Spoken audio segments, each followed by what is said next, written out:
दोस्तों एक बार फिर आपका स्वागत है, अभिनंदन है आपके अपने YouTube channel Aryan institute Allahabad में। दोस्तों जैसा कि बोर्ड पर आप देख पा रहे हैं, आज एक बार फिर आपसे बात करने वाले हैं यूपी लेखपाल भर्ती परीक्षा 2022 पर।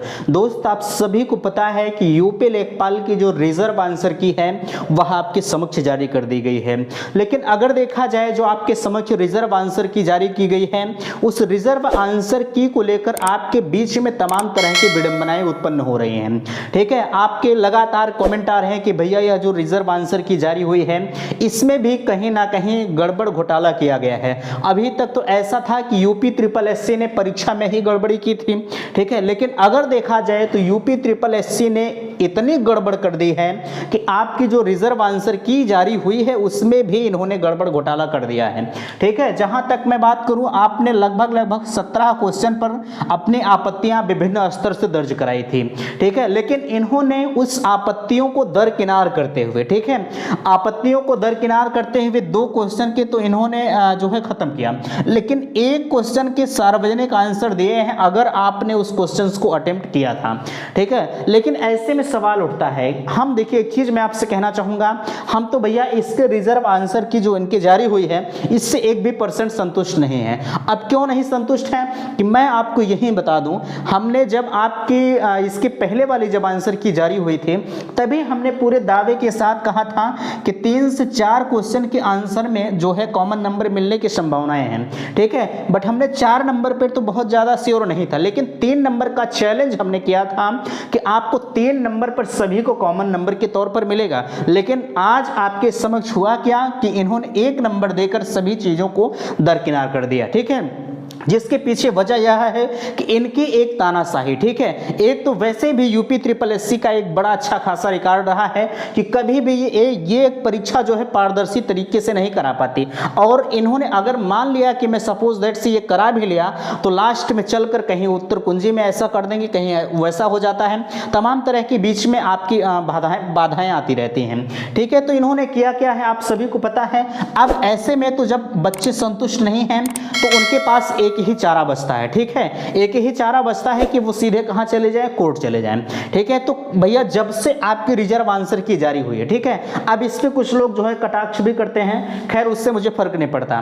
देखिए अगर देखा जाए तो जब से आपकी रिजर्व आंसर की आपके समक्ष जारी हुई है तब से जो है लगातार आप कमेंट के माध्यम से पूछ रहे हैं कि भैया हम लोग किस प्रकार से कोर्ट में जाएं। ठीक है, और जाहिर सी बात है कि कोर्ट केस होना बिल्कुल 100% लाजमी है एकदम। ठीक है, अब आप कहेंगे कब होगा, तो फिलहाल के लिए जो इनकी कोर्ट केस का जहां इनका आंसर की का मामला है तो उसके संदर्भ में आप यहां पूछ रहे थे कि क्या फिर से आंसर की जारी होगी। तो देखिए अगर हम वर्तमान परिस्थिति को देखते हुए बताएं तो वैसे कभी भी ऐसा नहीं हुआ है कि अगर रिजर्व आंसर की एक बार जारी कर दी गई है तो दोबारा नए सिरे से कोई आंसर की जारी होती है, नहीं हुआ है। लेकिन कैसे होगा, ठीक है, अब ऐसे में सवाल जरूर उठता है कि कैसे होगा।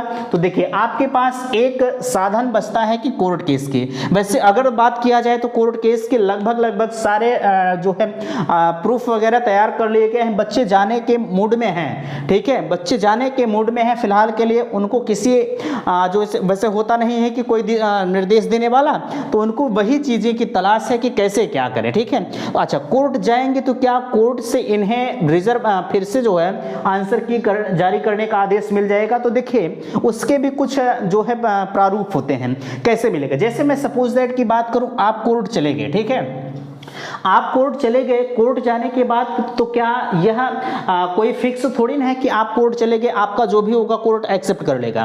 ठीक है, ऐसा तो हो नहीं सकता, बाकायदा वह भी आपसे पूछताछ करेगा। मैं मान लूं कि आप कोर्ट चले गए, कोर्ट जाने के बाद 2 तरह की बातें होती हैं, या तो आपका जो भी ले जाते हैं वो एक्सेप्ट होता है, वो आपका रिजेक्ट होता है। ठीक है, अगर मैं मान लूं, वह वकील के ऊपर भी डिपेंड करता है। ठीक है, अगर हम मान लें कि आपका जो भी आप लेके गए, जो भी समस्याएं आपकी समक्ष उत्पन्न हुई आप लेके गए, ठीक है, और कोर्ट के द्वारा वह आपकी क्या कर लेगी, एक्सेप्ट कर लेगी। ठीक है, कोर्ट के द्वारा आपकी एक्सेप्ट कर लेगी, तो उसके बाद क्या होगा, उसके बाद होगा क्या, ठीक है, तो कोर्ट करेगा क्या कि यह यूपी ट्रिपल एससी, ठीक है, UP triple SC UP triple SC को भी ये बुलाएगा, इनके जो भी चेयरमैन वगैरह जो भी होंगे इनको बुलाएगा कि भैया बच्चे ये कह रहे हैं इसमें कितनी सच्चाई है, ठीक है, आपके आंसर की से ये संतुष्ट नहीं है। तब यूपी ट्रिपल एससी क्या करेगा, ठीक है, यूपी ट्रिपल एससी क्या करेगा कि ये जो भी इन्होंने आंसर की जारी की है ये फिर से इस पर गहन अध्ययन करवाएंगे, ठीक है। गहन अध्ययन करवाने के बाद दो तरह के केसेस बनते हैं, ठीक है। पहली चीज तो सब कुछ, अच्छा मान लीजिए यूपी ट्रिपल एससी ने इन्हें शामिल किया तो इनकी एक वकील इनकी तरफ से होंगे, यूपी ट्रिपल एससी की तरफ से एक वकील आपकी तरफ से होंगे, ठीक है। याची तो आपने हैं, ठीक है, याची तो आप ही हैं, एक आपकी तरफ होंगे एक आयोग की तरफ से होगा, ठीक है। तो वैसे आपका रिकॉर्ड अगर देखा जाए तो अगर इस तरह के केसेस बने हैं तो अधिकतर केस में याची वाला जो आप दायर किए रहते हैं वो जीत जाता है, ठीक है। अब आप जीत गए तो उस कंडीशन में क्या होगा, मैं मान लूं कि आप जीत गए तो उस कंडीशन में दो तरह की बातें होती हैं, ठीक है, दो तरह की बातें होती हैं, या तो आपकी फिर से आंसर की जारी की जाए, ठीक है, या तो फिर से सब कुछ संशोधन करने के बाद आपके आंसर की जारी की जाए, या तो उसके बाद जो है या तो उसके बाद नए सिरे से परीक्षा कराई जाए। अब वैसे होता क्या है, अधिकतर केसेस में देखा गया है, ठीक है, अधिकतर केसेस में देखा गया है कि ये दोबारा से आंसर की जारी करते हैं, ठीक है। तो इस वजह से बिल्कुल आपके पास एक चारा है, आप कोर्ट जा सकते हैं, कोर्ट का शरण अगर आप लेते हैं तो बिल्कुल कहीं ना कहीं वहां से आपको सांत्वना मिल सकती है,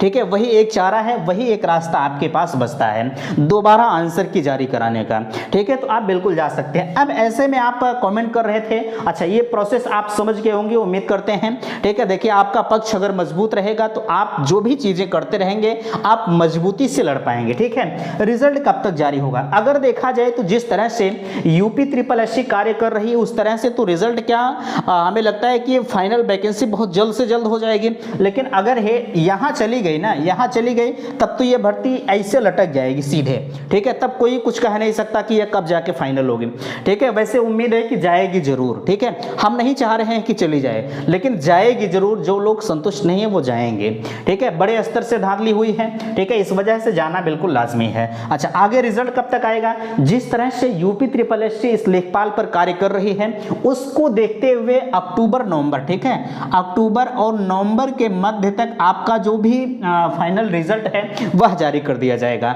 आप डीवी के लिए पूछ रहे थे, देखिए अक्टूबर नवंबर एक संभावित तिथि बताई जा रही है, ठीक है। वैसे उम्मीद है कि नवंबर तक जारी कर दिया जाएगा। वही हम लोगों ने इसके रिजर्व आंसर की पर आपसे चर्चा किया था, हमने अगर आप देखना चाहते हैं तो देख सकते हैं, परखना चाहते हैं तो परख सकते हैं। हमने आपसे कहा था कि सितंबर महीने में 100% आपकी रिजर्व आंसर की जारी कर दी जाएगी और आज वही हुआ जो हमने कहा था, ठीक है। चलिए डीवी कब तक होगा, देखिए जिस तरह से अगर ये अक्टूबर नवंबर तक आपका रिजल्ट जारी कर देते हैं, ठीक है, अगर अक्टूबर नवंबर तक आपका रिजल्ट ये जारी कर देते हैं तो मैं पूरे दावे के साथ कह सकता हूं कि जनवरी, ठीक है, जनवरी और फरवरी तक आपका जो डीवी वाला प्रोसेस है वो करवा लेंगे। इतना चीजें आप ध्यान रखिएगा, ठीक है, डीवी के लिए बिल्कुल आप तैयार रहिएगा। अब हम बात करते हैं कि एक्सेप्टेड कट ऑफ आपकी क्या हो सकती है। देखिए एक्सेप्टेड कट ऑफ लगातार आप कमेंट के माध्यम से पूछ रहे थे, अगर हम तो फिलहाल के लिए इसके पहले भी वीडियो बना चुके हैं कट ऑफ पर, लेकिन आप पूछ रहे थे कि भैया हमारी फाइनल आंसर किया ही है।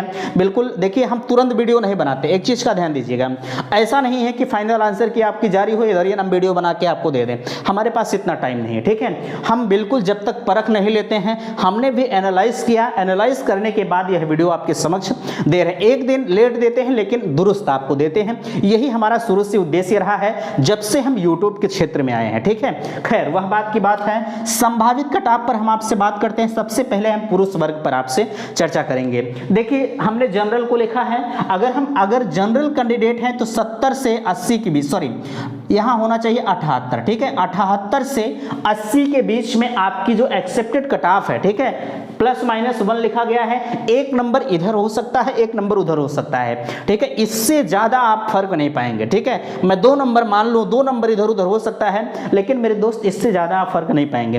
वीडियो डिलीट नहीं होगा, वीडियो आप जब इसकी एकदम फैक्ट कट ऑफ निकल कर आएगी यूपी ट्रिपल एससी की तरफ से तब आप देखिएगा, मिलाइएगा, सेम वही चीजें ना मिले तो बताइएगा आप, ठीक है। चलिए चलिए 78 से 80 के मध्य आपने देखा। उसके बाद हम ओबीसी और ईडब्ल्यूएस की बात करें, ठीक है।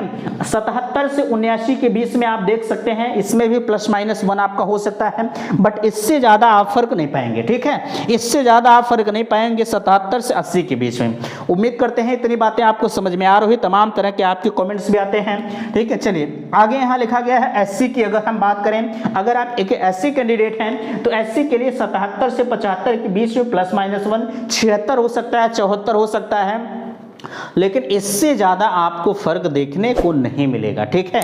यह चीजें पूरे दावे के साथ कही जाती हैं, चैलेंज के साथ कही जाती हैं। आप मिला लीजिएगा जब आपकी फैक्ट कट ऑफ निकल कर आएगी तब, ठीक है। चलिए एसटी कैंडिडेट अगर आप हैं तो एसटी के लिए 66 से 68 के बीच में +-1 आप वहां कर लीजिएगा। हमने इसके पहले वाले वीडियो में जब आपसे चर्चा किया था किस पर, इस यूपी ट्रिपल एससी की लेखपाल परीक्षा पर कट ऑफ के ऊपर, तो उसमें हमने विकलांग श्रेणी पर चर्चा नहीं किया था। लगातार आप पूछ रहे थे कि विकलांग श्रेणी, देखिए इसमें होता क्या है कि जो विकलांग कैंडिडेट होते हैं, ठीक है, विकलांग कैंडिडेट के लिए कुछ उनकी जो भी इस कट ऑफ बनाई जाती है वह थोड़ा सा लो बनाई जाती है, ठीक है। एक तो पहले से वो बेचारे हैंडीकैप होते हैं, इस वजह से उनको वरीयता दिया जाना बिल्कुल लाजमी है, ठीक है। यहाँ विकलांग कोटे के अगर आप एक कैंडिडेट हैं तो 65 से 67 के बीच में अगर आपकी कट ऑफ बन रही तो बिल्कुल आप एक सेफ स्कोर की तहत जरूर हैं, ठीक है। आगे हम अब बात करते हैं महिला पर आइए आप, तो जनरल की जो मेरिट जाएगी वह 75 से 78 के बीच में +-1 वहां भी आप कर सकते हैं।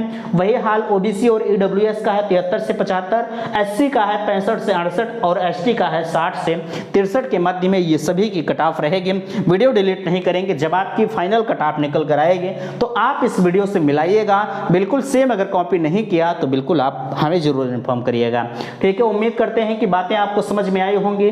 प्लीज वीडियो पसंद आया होगा तो चैनल को सब्सक्राइब कीजिएगा, और किसी भी प्रकार की अगर आपको समस्या होती है, दिक्कत होती है तो आप कमेंट जरूर कर सकते हैं, ठीक है। वीडियो को लाइक कीजिएगा, शेयर कीजिएगा और चैनल को सब्सक्राइब कीजिएगा।